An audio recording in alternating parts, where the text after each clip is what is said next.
given the nth term is bounded and monotonic. So again, I'm not too concerned about this term monotonic, but it just means that it always increases or always decreases. So let's just say we know this one definition. We'll come back and worry about the bounded in a second. Let's just figure out which of these are monotonic. So if I start thinking about the first term, that's when n is 1, and you get 1. The second term is when n is 2, and you get 3. When n is 3, you get 1. So can you see that this is not always increasing or not always decreasing? So A is not monotonic, so we could stop there. Now, what about, well, notice this. This is going to be a big thing later on. This -1 to the n. Do you see how as n gets bigger, it forces this to alternate between positive and negative? If n is positive, this is negative, but if n is negative, if n is even, then this becomes positive. So we say that that oscillates. It bounces, it's either +1 or -1. It bounces between those two things. Well, over here on choice D, cosine also oscillates.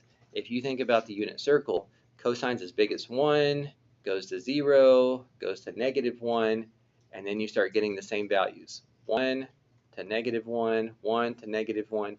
So do you see how this numerator sometimes getting bigger, sometimes getting smaller, but it's not always getting bigger and it's not always getting smaller, so it would not be what we call monotonic. This one,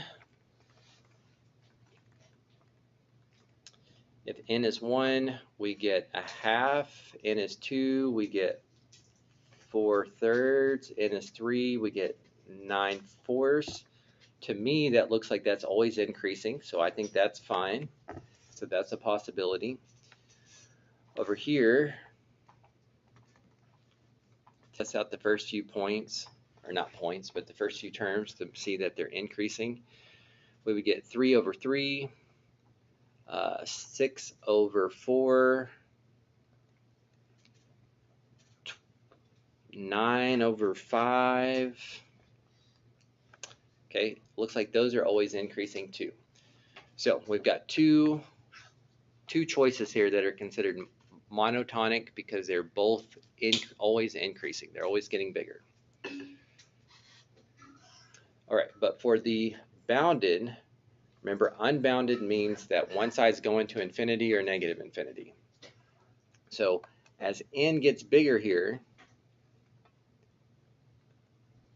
to say that in math terms, as the limit as n approaches infinity of a sub n, just write it in there. What does this go to?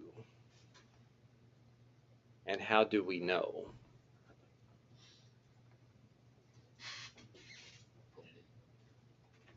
Okay, how do you know it's going to infinity? Okay, so the numerator does go to infinity, but doesn't the denominator go to infinity also? Yeah, but it's like a smaller. Right, so the speed of approaching infinity makes a difference. The other time we talked about this, we did infinite limits in AB. You basically just apply horizontal asymptote rules. So this is growing faster than this.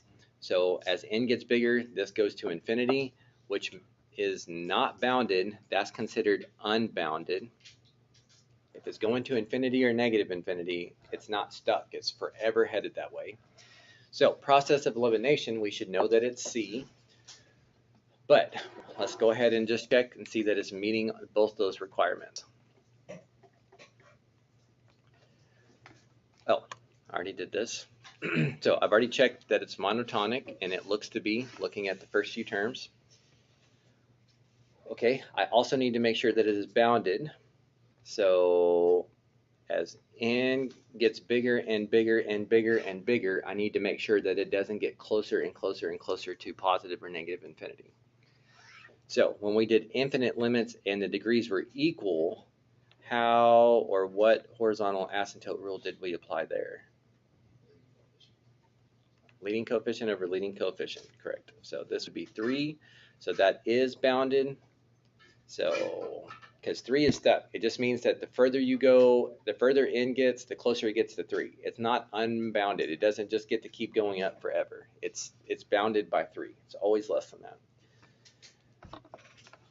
So that's how you would approach that and narrow that down to choice C.